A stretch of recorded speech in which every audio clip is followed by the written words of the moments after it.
Ito ay alamat ng isang dalaga na pinagkalooban ng iba't ibang uri ng kapangyarihan. Natupad ang lahat ng kanyang kahilingan nang makuha niya ang 7 tagapagtanggol ng Suzaku. Ang alamat ay isang orasyon. Ang sinumang makatapos sa pagbabasa nito ay mabibiyayaan katulad ng babae sa alamat. Sa sandaling ang unang pahina ay mabuksan, magsisimula ang alamat at mabibigyan buhay ang bawat tauhan.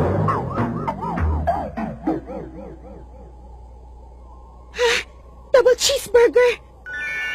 Chocolate, vanilla with raisin at strawberry-flavored ice cream! Special katsudon galing sa Omura. Lahat ng paborito ko nandito. Hali kayo, lumapit kayo sa akin. Lapit na! Nang makain ko na kayong lahat. Simulan ng pag-atake! Ha? Ha? Bakit? Nawala? Tama na yan, Miyakayuki. Ha? Isa kang mag-aaral at naghahanda para sa malaking pagsusulit. Hindi mo kailangan kumain. Oo nga, kailangan mo mag-aaral. Sige na, mag-aral ka na. 4 times x multiplied by 3 times y is... Anong sagot? Sinong sumulat ng Ibong Adarna? I want him to do his best. Isali nyo nga ito sa Pilipino. Gusto kong ikaw ang sumagot nito sa akin, Miyaka. Ibalik mo sa akin ang pagkain ko! Miyaka, nakikilala mo ba yung hinampas mo ng mesa? Si Mr. Lino? Correct. Miyaka, Po, doon ka muna sa labas, dala yung mesa mo. I want him to do his best. Isali nito sa Pilipino.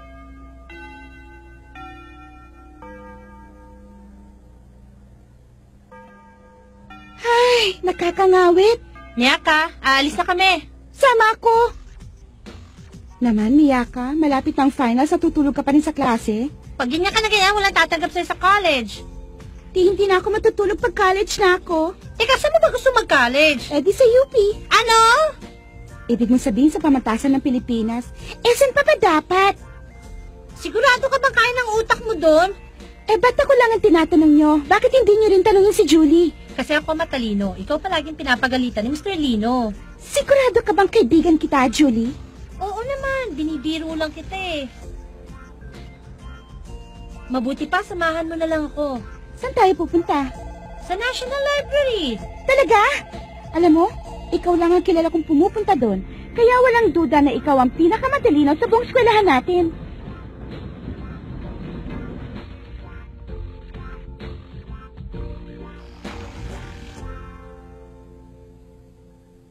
Wow!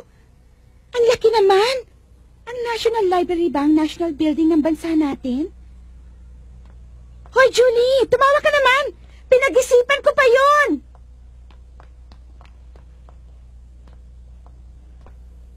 Isasali ko lang itong libro sandali. O, sige lang. Ano ba to? Ninenervyos ako kapag pumapasok sa building na may pangalang national. Kaya mo yan! Tatagan mo ang loob mo! Ha? Nagtitinta din pala sila ng mga inumin dito. Ang ingay ko, dapat sa isip ko lang. Baka isipin nila ngayon lang ako nakakita ng vending machine. Alin kaya dito ang pipiliin ko? Ha?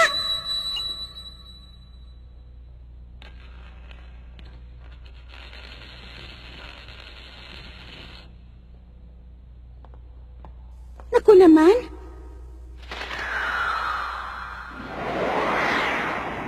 Ha? Ano yan?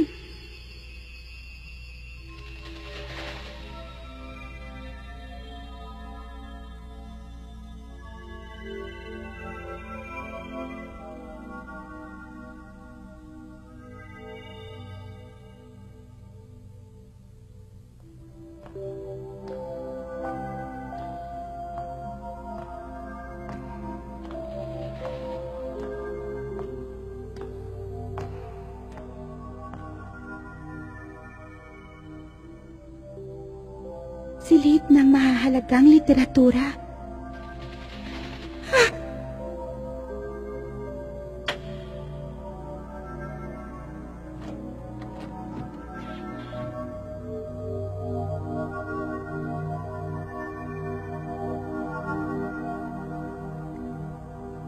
Miyaka! Ano bang ginagawa mo dito? Ibon? Oo, narinig ko yung pakpak. Yung paggalaw ng pakpak. Walang ibon na ganun kalaki makakapasok sa kwartong to. Ha? Ang aklat ng 4 na tagapangalaga ng langit at lupa. Ano to? Baka yun yung alamat ng China nung sinuunang panahon. Alamat ng China nung unang panahon? Hindi nagtagal, ang dalaga sa alamat ay nagbukas ng daan upang makarating sa ibang daigdig. Bilib na ako sa'yo, nakakabasa ka pala ng Chinese characters. Ha? Ito yun! Ito yung ibon na nakita ko! Ito ay alamat ng isang dalaga na pinagkalooban ng iba't ibang uri ng kapangyarihan. Natupad ang lahat ng kanyang kahilingan nang makuha niya ang 7 tagapagtanggol ng Suzaku. Ang alamat ay isang orasyon, at ang sinumang makatapos sa pagbabasa ng aklat ay mabibiyayaan katulad ng babae sa alamat. Sa sandaling ang unang pahina ay mabuksan, magsisimula ang alamat at mabibigyang buhay ang bawat tauhan. Anong ibig sabihin nun? Malay ko sa'yo, ikaw ang nagbabasa dyan eh. Ha?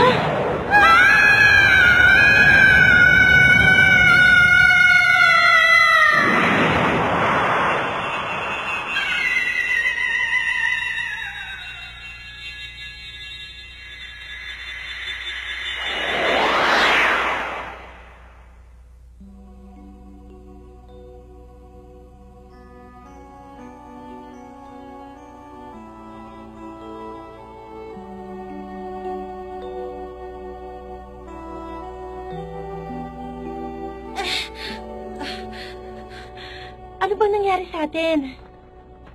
Julie, okay ka lang ba? Ha?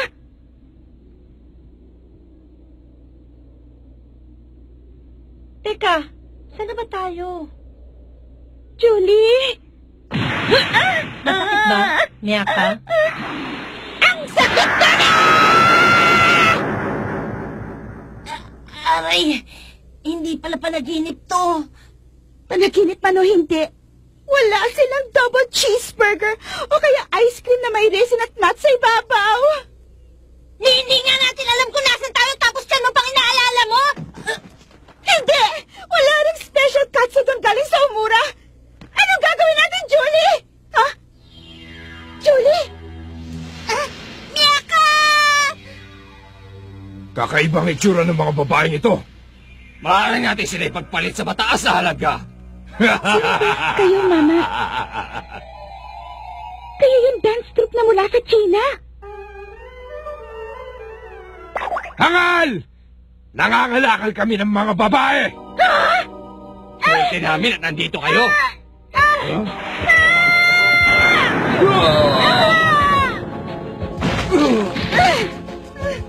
Yaka! Sige na, Julie! Takbo na! Tingnan natin ngayon ang tigas mo!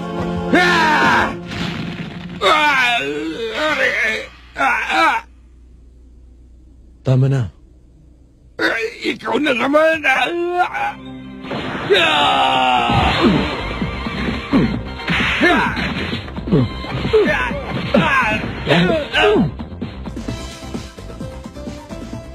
Ano yung nasa noon niya?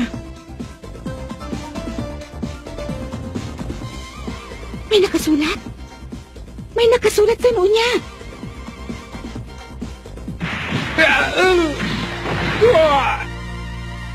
Aray ko! Ang braso ko na bali yata! Kuya! Tara, umalis na tayo dito!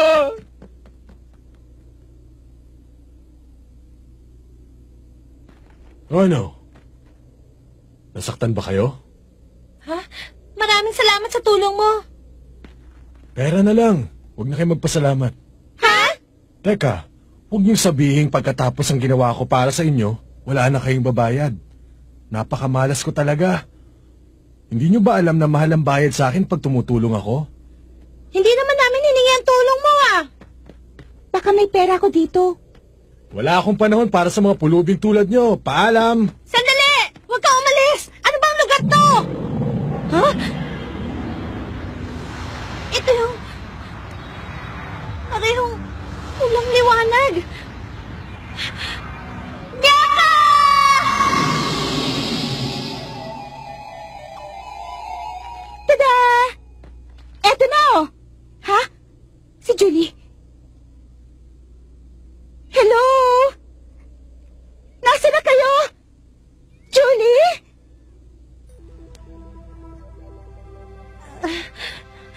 Miyaka? Miyaka?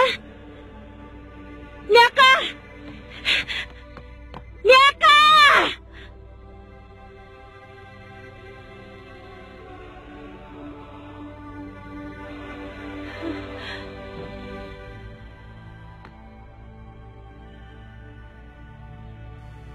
Nang tangkain ng dalaga na iligtas ang kanyang kaibigan sa kamay ng mga nangangalakal na babae, isang binata na may marka ng halimaw sa kanyang noo ang dumating at tumulong sa kanila. Ha? Marka ng halimaw sa kanyang noo? Imposible! Nakasulat dito ang nangyari sa amin kanina. Paano nangyari yun?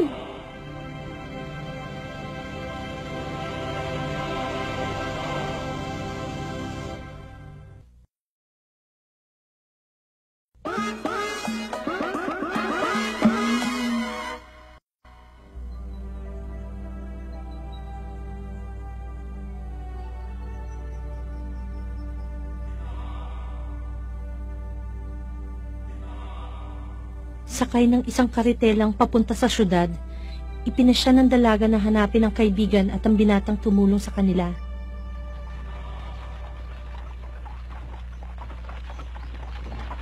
Oh! Pwede ba? Huwag niyo akong titigan. Bahala na nga kayo. Gwapo sana yung lalaki kanina kaya lang kinidnap niya si Julie. Hindi ko siya mapapatawad. Pero, nasa na ba talaga ako? Pakiramdam ko nasa sinaunang panahon ako ng China. Teka, baka nasa loob ako ng libro. Posible kaya yun? Ha? Ang ganda! Parang eksena sa pelikula. Bilib na talaga ako.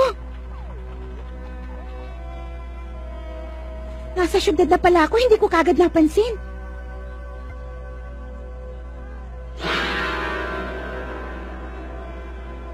Ha? Ayun siya! Huli ka! Dito na lang ako. Salamat ha! Oh? Sino yun? Excuse me po. Excuse me. Makikiraan ho. Ha? Ha? Circus? Ang galing. Parang ang saya-saya nila. Ha? Naku, patay. Nawala na yung sinusundan ko. Ay.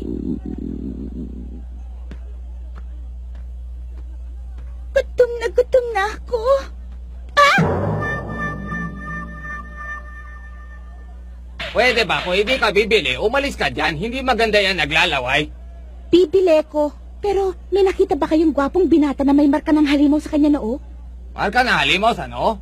Ah, wala ako marka sa noo, pero pwede mo ako tawagin ko, apo.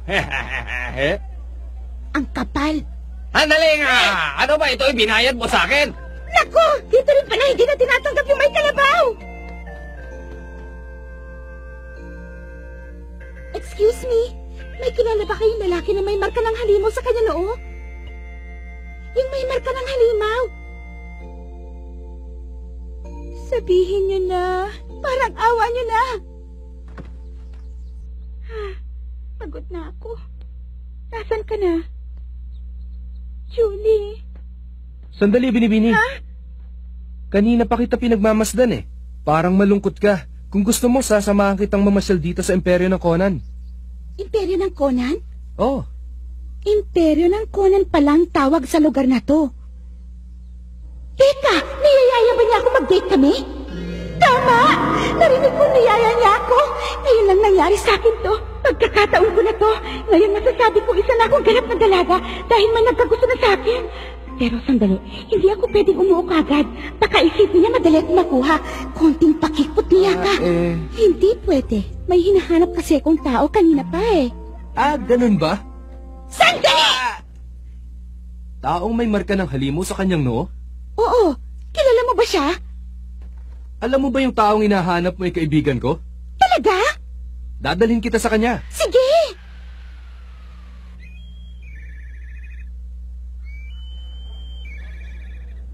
Alam mo na ba? Ang ano? May isang babaeng banyaga na kakaiba raw itsura. Gumagala ngayon dito sa atin, pero di ko ba nakikita?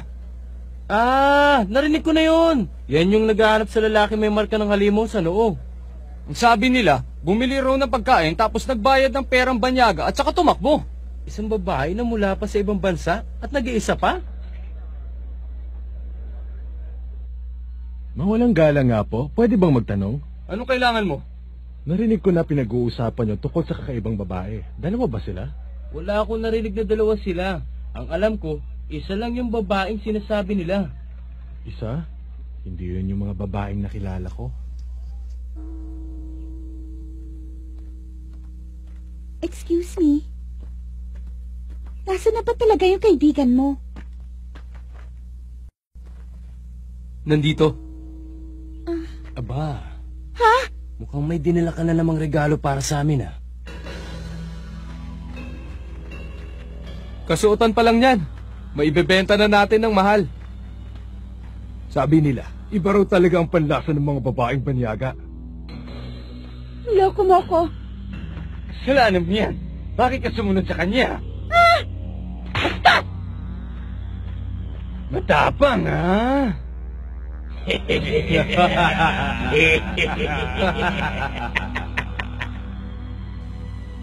Hanggang dito ba naman sa sinaunang China may mga siga pa rin?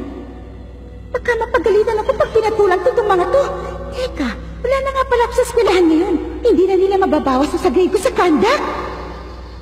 Okay? Hoy! Mga pangkis kang hilaw! Nakikita niyo ba itong marka ng BCG sa braso ko? Alam niyo ba kung paano ko ito nakuha? Nilabanan ko ang pinakamabangis na hayop sa aming bayan at tatalo ko siya. Dahil kanina niyo pa ako iniinis, gagawin ko sa inyo ang ginawa ng paborito kong wrestler na napanood ko sa cable TV. Pinag-aralan ko yung mabuti, kaya humanda kayo, iiyak kayo pabalik sa mga nanay niyo. Etong una! Western Lariat!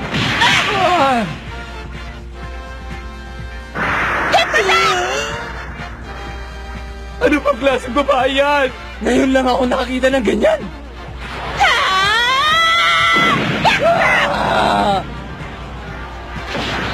Flash Mountain Magnifier!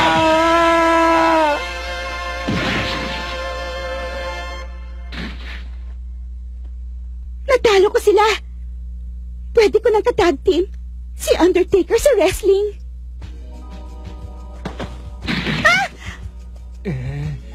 Magbabayad ka sa akin.